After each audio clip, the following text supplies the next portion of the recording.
what's going on in reality to maybe come to the front now and, start to getting involved.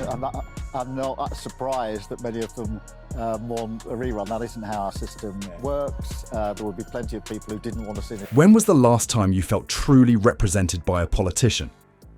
Danny Dyer just voiced what many of us have been feeling for years, right to Keir Starmer's face on live TV. If you're tired of broken promises and politicians who seem out of touch, you're not alone.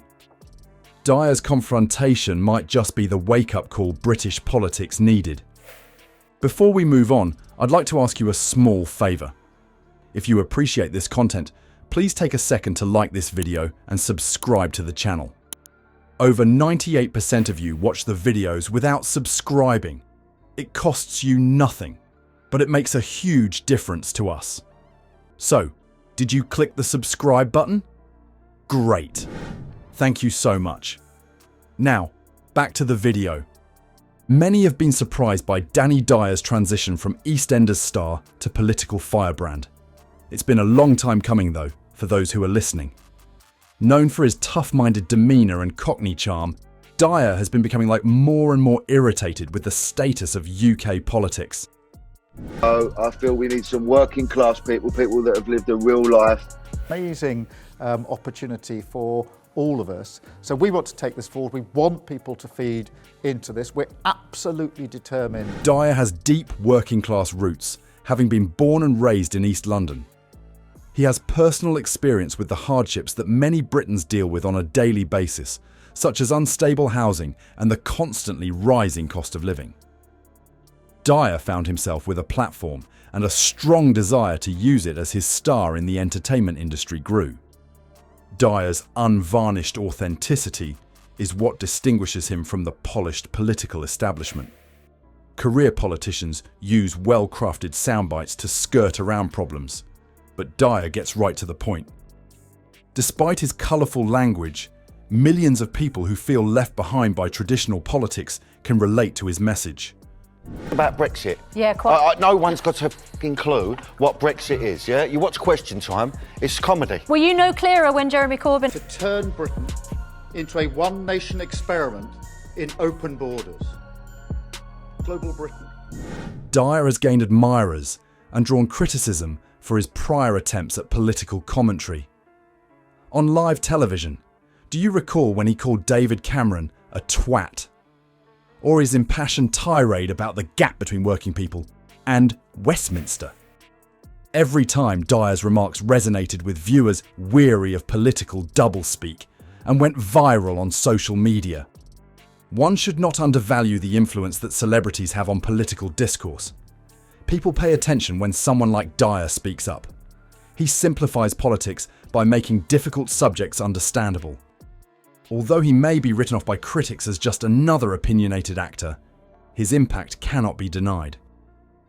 Many questioned whether Dyer would comment as dissatisfaction with Keir Starmer's leadership of the Labour Party increased. So this is a really important conversation to create that NHS of the future, a moment in our history. And he's talking about this relaunch, this reset that's going to happen on Thursday. This is just the act of a desperate, floundering government. The actor, who saw Starmer as a possible champion for working people, had previously voiced hope for him. Dyer's patience, however, wore thin as policies changed and promises appeared to wane.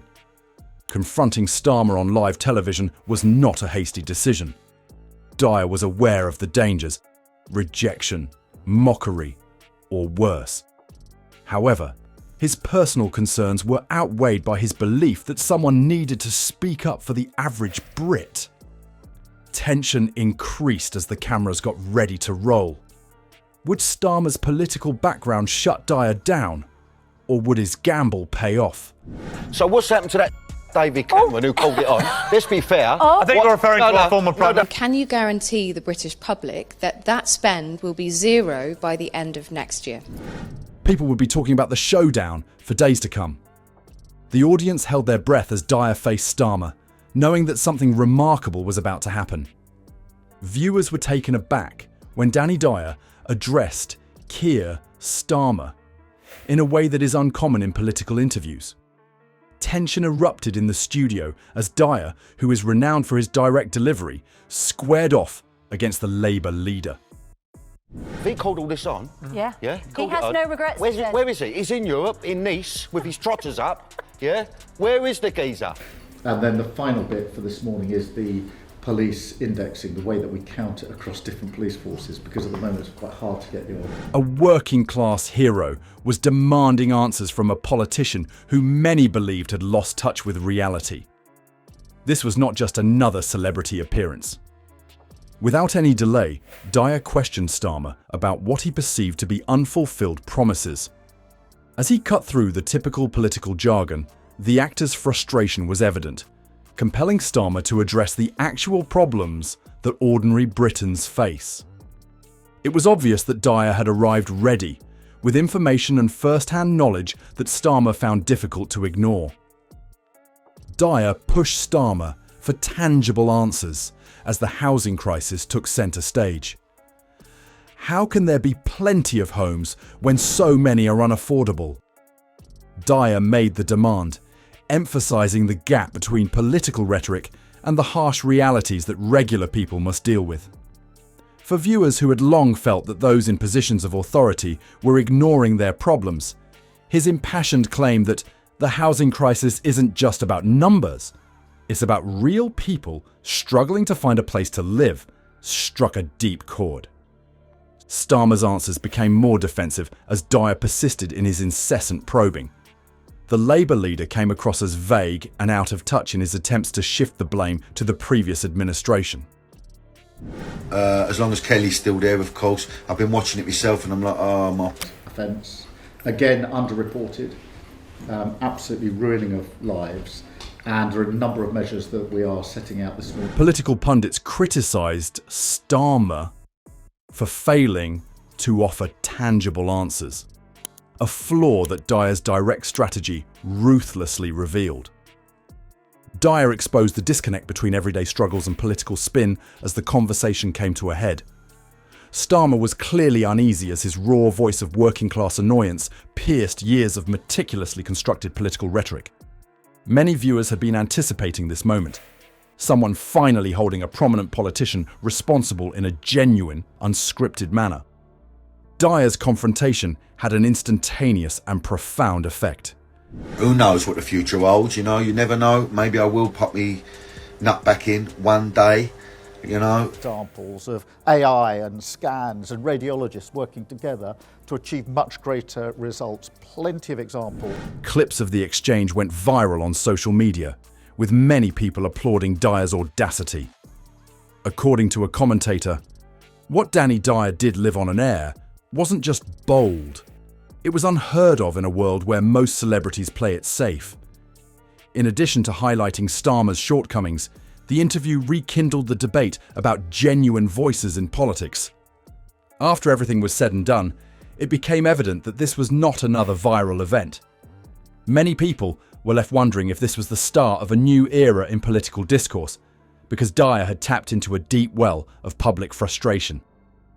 The altercation between Danny Dyer and Keir Starmer is a turning point in British politics.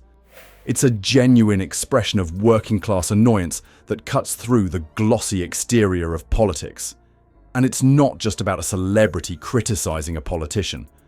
Dyer's straightforward style made clear the discrepancy between Labour's claims and the harsh reality that many Britons had to deal with. This challenge that you're facing in this office in the work that you're doing, and they knew because they faced it every day what the biggest challenge was. And then I asked them what, and that's what these policies are designed to achieve, and that's why the white paper will be published imminently. This instance highlights the rising call for political authenticity. People are fed up with carefully constructed platitudes and ambiguous promises. They seek leaders who can relate to their difficulties in a genuine way, not only during election seasons but on a regular basis. Dyer's audacity could encourage other public figures to participate more actively in political discourse, which could change the political landscape in the United Kingdom. We are left wondering as we consider this conflict. Will it lead to a new era of accountability in British politics? Or will these real voices be silenced by the establishment? the response could have a significant impact on how political participation develops in the UK.